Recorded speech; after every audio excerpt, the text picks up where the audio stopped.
నమస్తే కృష్ణకుమారి గారు, welcome to icon politics. నమస్తే అండి.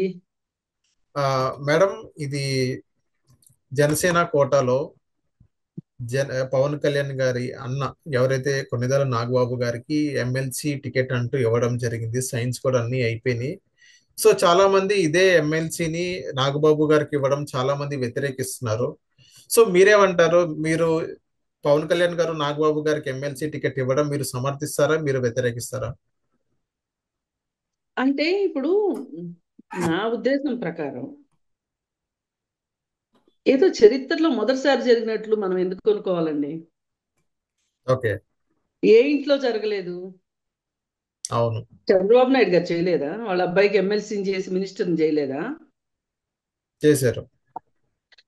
మరి బీజేపీలో చేసుకోవట్లేదా?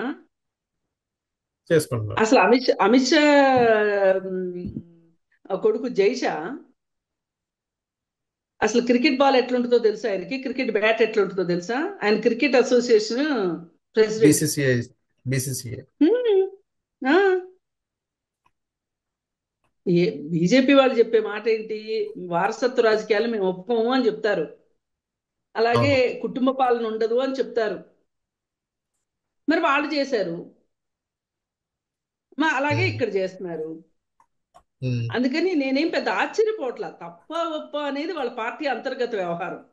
ఇప్పుడు ఇక్కడ వ్యతిరేకించాల్సింది ఎవరంటే వాళ్ళ పార్టీ వాళ్ళు వ్యతిరేకించాలి, ప్రజలు కాదు. ఇది ప్రజలకు ఏం సంబంధం లేదు. ఎవరైతే ఏంటి, ఎమ్మెల్సీ వాళ్ళకి ఓకే. పనిచేశారా లేదా అన్నది ఇంపార్టెంట్ ఇక్కడ.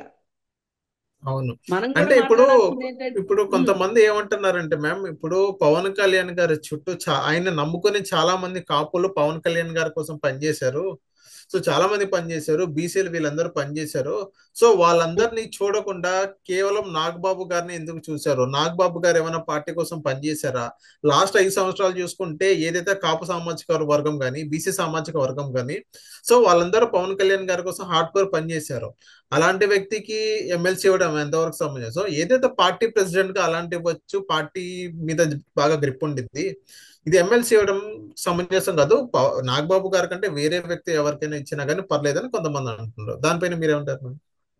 కాదండి. ఇప్పుడు పార్టీలో పనిచేసే వాళ్ళలో ఒకరికి ఇస్తే ఇంకొకరికి కోపం వస్తుంది. అవును. అలస అందుకని అలుగుతారు. ఏంటంటే ఆ అలుగుతారు. అందుకని ఇప్పుడు జనాలు కూడా ఎట్లుంటారంటే, నాకు రాలేదు ఓకే, వాళ్ళకి కూడా రాలేదు కదా, అది డబల్ ఓకే అన్నట్టుంటారు. ఉమ్. అదే నాగబాబు గారికి ఇచ్చేశారనుకోండి, ఇంకెవరు మాట్లాడతారు? వాళ్ళ అన్నయ్య కంటే ఎవరు ఎక్కువ కాదు కదా అని వాళ్ళందరిలో ఒక అసంతృప్తి రాకుండా ఉండటం కోసం కూడా ఇచ్చినట్లు. పైగా ఆయన ఇంతకు ముందు కూడా ఒకసారి లాస్ట్ టైమే ఆయనకి రాజ్యసభ ఎంపీ ఇస్తారు అనుకున్నప్పుడు ఆ అవును. ఏమన్నారంటే, జనసేన పార్టీ పెట్టిన దగ్గర నుంచి అండాదండాగా వెన్నుముకగా ఉండి నా వెనకుండి నన్ను ముందుకు నడిపించింది మా అన్నయ్యే, ఆయనకి ఇస్తే తప్పేంటి అని మాట్లాడారు, మీకు గుర్తుంటే. అవును. అవును. మరి ఆయన అంతలా సమర్థించుకుంటుంటే మనం ఏం చేస్తామండి? అది వాళ్ళ పార్టీ అంతర్గత వ్యవహారం. ఇప్పుడు ఆ పార్టీలో ఉన్న వాళ్ళు ఆలోచించుకోవాలి. ఓకే. మనం ఏ కుల రాజకీయాలు అయితే చేశామో, ఏ కులం కోసం అయితే మనం పనిచేశామో, ఆ కులం మనకి కూడు పెట్టలేదు అనేది అర్థం కావాలి. ఓకే. కుటుంబ రాజకీయాలు కుల రాజకీయాలని డామినేట్ చేస్తాయి అనేది ఇంకొకసారి నిరూపణ అయింది. ఓకే. మేడం, అందుకని ఇప్పుడు నేను పెద్ద ఆశ్చర్యపోవట్లా. ఉమ్, ఇంకొంతమంది ఏమంటారంటే మేడం, ఇప్పుడు నాగబాబు గారు రేపు చిరంజీవి గారు అని అంటున్నారు. మేబీ కావచ్చు.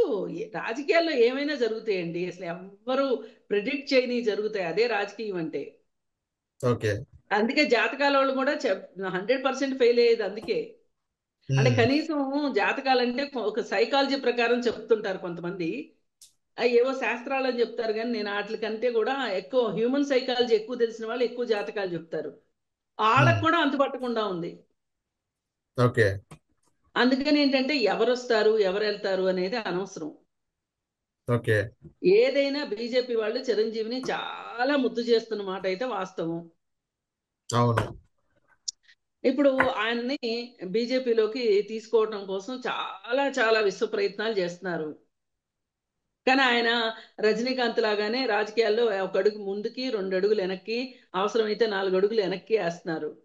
నేను రాజకీయాల్లో ఉండనని ఈ మధ్య కూడా సందర్భం వచ్చిన ప్రతిసారి చెప్తున్నారు. కానీ బీజేపీ వాళ్ళు అయితే మట్టుకు వదిలేలాగా లేరు. ఎట్లా కొట్లా చిరంజీవిని పట్టుకునైనా సరే ఆంధ్ర రాష్ట్రాన్ని బీజేపీ పాలిత రాష్ట్రంగా చేసుకోవాలనే కోరిక వాళ్ళకు ఉంది. అందుకే ఎవరికి వేయనంత పెద్దపీట చూసి చూసి చిరంజీవికి వేస్తున్నారు వాళ్ళు. ఓకే. ఇప్పుడు చిరంజీవి గారు అన్అఫిషియల్లీ బీజేపీ అని అంటారు మీరు, అంటే అన్అఫిషియల్లీ. వాళ్ళు ప్రయత్నం చేస్తున్నారు. చిరంజీవి గారు కూడా ఇంట్రెస్ట్ ఉందా మేడం ఎక్కడో ఒకటి బీజేపీలో రావడానికి? ఎందుకుండదండి, ఉమ్, పదవండి. ఏ కాంగ్రెస్ పార్టీకి వ్యతిరేకంగా అయితే ఆ రోజు ప్రజారాజ్యం పార్టీ పెట్టారో ఆ కాంగ్రెస్ పార్టీలో ఆ రోజు పవన్ కళ్యాణ్ ఏమన్నాడు? కాంగ్రెస్ వాళ్ళు పంచులోడు తీసి తంతానని చెప్పాడు. ఉమ్, మరి ఆ తర్వాత వాళ్ళ అన్నయ్య తీసుకెళ్లి పార్టీని కాంగ్రెస్ లో గెలిపాడు. ఏం చేశాడు? మరి నిజంగా అంత కోపమే ఉంటే గనక అన్నయ్య తోటి ఆ ప్యాకాట్ ప్యాకాటే, ఉమ్, తమ్ముడు తమ్ముడే ప్యాకాట్ ప్యాకాటే అనాలిగా. అవును. అనలేదుగా. అవును. అందుకని చెప్పి ఇవన్నీ నాటకాలండి, జనాలను పిచ్చోళ్ళని చేయడానికి. అందుకే ఇది ఇవి ఇలాంటివన్నీ అర్థం చేసుకోవాల్సింది ప్రజలను, పార్టీ కార్యకర్తలు బాగా అర్థం చేసుకుంటే చాలా చాలా మంచిది. ఇవాళ చాలా ఓకే. చాలా అవసరం. పార్టీల్లో పనిచేసే కార్యకర్తలు కులం పేరుతోటి ఆస్తులన్నీ అమ్ముకుని వాళ్ళ వ్యాపారాలు మానుకుని ఆ కాపుల కోసం, మన కాపు నాయకుడు కాపు నాయకుడు అనుకుంటే, ఏం కాపుల్లో ఇప్పుడు వర్మ ఉన్నారు, ఆయన ఎంత పనిచేశారండి వర్మ గారు? అవును. అవును, బాగా ఆ, పనిచేశారు పిఠాపురం. నాగబాబు కంటే వర్మ గారు ఎక్కువ పనిచేశారు, ఏ మాట కామాట. ఈ అవునవును. ఈ రాష్ట్రంలో వర్మ గారే ఎక్కువ తెలుసు జనసేనగా. పవన్ కళ్యాణ్ తర్వాత తెలిసిన మనిషి ఎవరైనా ఉన్నారు అంటే వర్మ గారే. మరి అలాంటప్పుడు అవును. ఎందుకండి ఆయనకి ఇవ్వలేదు పాపం? మొన్న ఎమ్మెల్యే సీటు ఇవ్వలేదు. అంటే ఇప్పుడు ఎమ్మెల్సీ ఇచ్చారు కార్యకర్తలే టీడీపీ చేయాలా? కోటాలో. ఆ, త్యాగాలు కార్యకర్తలే చేయాలా? నాయకులు చేయరా త్యాగాలు? ఓకే. అందుకని మనం కడుపు చించుకుంటే కాళ్ళ మీద పడుతుంది అంటారు కదా. అందుకని ఉమ్, ఆ, అసలు ఆ పని చెయ్యొచ్చా చేయకూడదా అనేది ఒక పార్టీ నడుపుతున్న నాయకుడిగా ఆయనకు ఉండాలి అసలు అది. ఓకే. అది అది ఇది దురదృష్టం అన్నమాట. మన రాజకీయ నాయకులకి అది లేదు. ఉమ్, అర్థమైంది. ఎవరైనా తండ్రి తర్వాత తమ్ముడో, తమ్ముడు తమ్ముడు లేకపోతే కొడుకో, కొడుకు లేకపోతే కూతురో, ఉమ్, ఏదైనా వాళ్ళకే పట్టాభిషేకాలు జరగాలి. ఇది రాజుల కాలం లాగా. అంటే అంతే. మన దేశంలోనే ఆ సంస్కృతి ఉంది. ఏంటంటే మనకి రాజులు ఎక్కువ పరిపాలన జరిగిన, అంటే అన్ని దేశాల్లోనూ రాజులు ఉంటారనుకోండి. మనకి అది మనం వదులుకోవట్లేదు దాన్ని, ఆ రాచరికాన్ని వదులుకోవట్లేదు, ఆ బుద్ధులు వదులుకోవట్లా. మనం పోతే మన కొడుకు అట్లా. ఓకే. అందుకని ఓకే. దీని గురించి మనం పెద్దగా ఆలోచించే కన్నా అసలు ఇప్పుడు ఆలోచించాల్సింది కార్యకర్తలు. అవును. సో మేడం, ఇప్పుడు నెక్స్ట్ ఇంకోటి ఏంటంటే ఇదే పవన్ కళ్యాణ్ గారు నాగబాబు గారికి ఎమ్మెల్సీ ఇచ్చారు కదా, నెక్స్ట్ మంత్రి పదవిలో కూడా స్థానం తీసుకుంటారు, కేబినెట్ లో కూడా తీసుకుంటాను అంటున్నారు.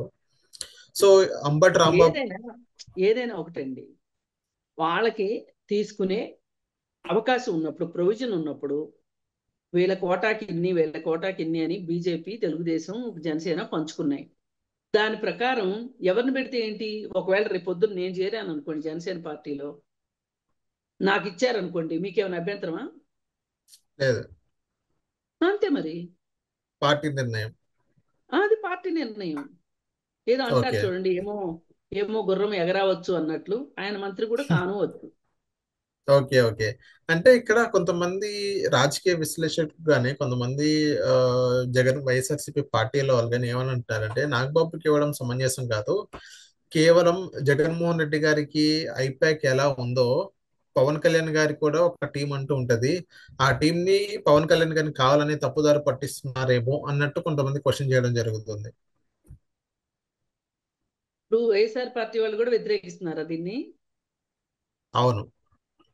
బుద్ధుందా వాళ్ళకి తండ్రి అసలు? కొడుకులు, తండ్రి కొడుకులు అన్నదమ్ములని అంబటి రాంబాబు గారే చెప్పడం జరిగింది. కాదండి, అసలు వాళ్ళకి చరిత్ర ఏంటో, వాళ్ళ చరిత్ర, వాళ్ళ పార్టీ పోయిన శతాబ్దంలో లేదు కదా. పది పది సంవత్సరాల క్రితం పార్టీయే కదా వాళ్ళది. అవును. మహా అయితే 12 సంవత్సరాల క్రితం పార్టీయే కదా. వాళ్ళ నాన్న జగన్మోహన్ రెడ్డి, ఏ, వాళ్ళ నాన్న వైఎస్ రాజశేఖర రెడ్డి గారు ఉన్నప్పుడు ఆయన కొడుక్కి ఎంపీ ఎట్లా ఇచ్చారండి? కాంగ్రెస్ లో మరి ఉన్నప్పుడు. ఈయన కూడా చెప్తున్నాడుగా, నేను ఏ రోజు మా నాన్న అధికారంలో ఉండగా నేను సెక్రటేరియట్ వైపు కూడా కన్నెత్తి చూడలేదు, ఒక్కసారి కూడా సెక్రటేరియట్లో అడుగు పెట్టలేదు అన్నాడు. సెక్రటేరియట్కి ఎవరు అడుగు పెడతారండి? జనాల పనుల కోసం వెళ్ళే నాయకులే సెక్రటేరియట్ చుట్టూ కాళ్ళు అరిగేలాగా తిరుగుతారు, తిరిగి జనాల పనులు చేయిస్తారు. అంటే నువ్వు జనాల పనులు ఏవి చేయించలా.